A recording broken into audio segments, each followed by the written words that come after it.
د ننګرهار کانال هډې فارم اړوند 4000 هکتاره ځمکه به له دې وروسته د لمریزې برېښنا د جوړ شوي سیستم له لارې خړوبېږي. د لمریزې برېښنا دغه سیستم چې نږدې 3 کاله وړاندې د زولرستان شرکت لخوا د جوړولو چارې پیل شوې وې، د 1.5 میګاواټ برېښنا د تولیدولو ظرفیت لري او 143 میلیونه افغانۍ لګښت پرې شوی چې ټول د اسیا پراختیایي بانک لخوا ورکول شوی دی. د ننګرهار کانال رئیس مولوي غلام رحمان کظیم وایي د لمریزې برېښنا د تولید لپاره 3600 لمریزې دړې لګول شوي چې په 1 ثانیه کې خواوشا 1500 لیتره اوبه هغو ځمکو ته پورته کوي چې اوږده موده کېدله شاړې پاتې وي. د ښاغلي کظیم په خبره همدا ځمکې د کانال جوړېدو سره سمې د واټر پمپونو له لارې خړوبه کېدلې، خو وروسته اوږدو جګړو او نورو ستونزو له امله د برېښنا هغه سیستم خراب شوی و چې پر مټ به یاد واټر پمپونه چلیدل، خو اوس یو ځل بیا 15 واړه فعال او ګټې اخیستنې ته وسپارل شو چې د کانال ریاست لپاره یوه لویه لاسته راوړنه ده. د کانال د تاسیس نه د کانال په پروژو کې او د دې په ځمکو کې د فارمیاډي مربوط په زرهاو جریبه ځمکې دا هغه دي چې د کانال د تاسیس سره د واټر پمپونو په مټ باندې اوبه کېدلې. د کانال نه علاوه دلته د اهالیو هم په ډېر لوی تعداد باندې ځمکې دي چې خدمات به د کانال د لارې نه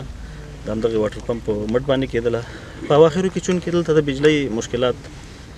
دا ډېر زیات و، په همدغه منظور باندې په تیر کې د دغې پروژې تاسیس دلته په نظر کې نیول شوی دی چې هغه تقریبا د 3600 شیشو په موجودیت باندې 15 واټر پمپونه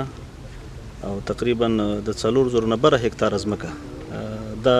د خړوبولو په منظور باندې د کار شروع شوی باندې تقریبا 143 میلیونه افغانۍ په دې باندې لګښت راغلی دی. همدارنګه د لمریزې برېښنا د پروژې د ګټې اخیستنې پر مهال د زراعت وزارت د اوبو لګولو او طبیعي سرچینو معین مولوي باز محمد پیازان په خپلو خبرو کې وویل یا د پروژو د برېښنا سیستم نه یوازې د ننګرهار لپاره بلکې د ټول هیواد په کچه یوه مهمه پروژه ده چې ګټې اخیستنې ته سپارل کیږي. هغه وویل کومې ځمکې چې د جوړې شوې لمریزې برېښنا له لارې خړوبېږي د هیواد زراعت ورسره د پام وړ وده کوي او په سلګونو خلکو ته به یې ګټه رسیږي. ښاغلی پیزان زیاتوي پلان لري ترڅو په ورته نورو پروژو هم د زراعت د لا غوړېدا لپاره کار وکړي او پاتې للمي ځمکې هم خړوبه کړي.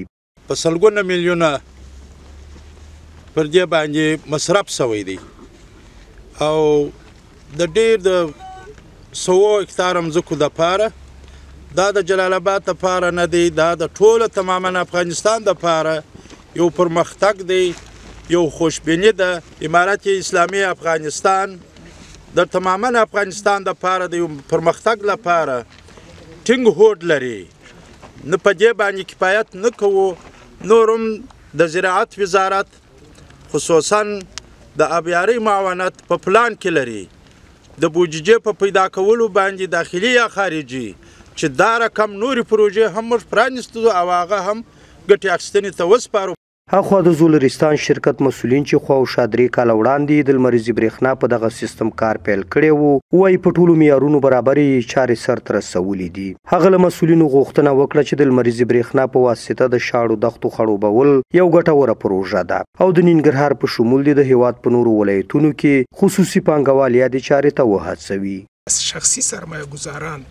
چې ډیره زیاته علاقه او مشتاق دي چې په افغانستان کې سرمایه واقعا وکړي او دغه سرمایه گذاران تشویق کړي شي، راوستل شي، ورسره خبرې وشي، کینی دوی په دغه ځایونو کې د ګمبري ډاک زموږ سره ښه نښه ده چې شته دی.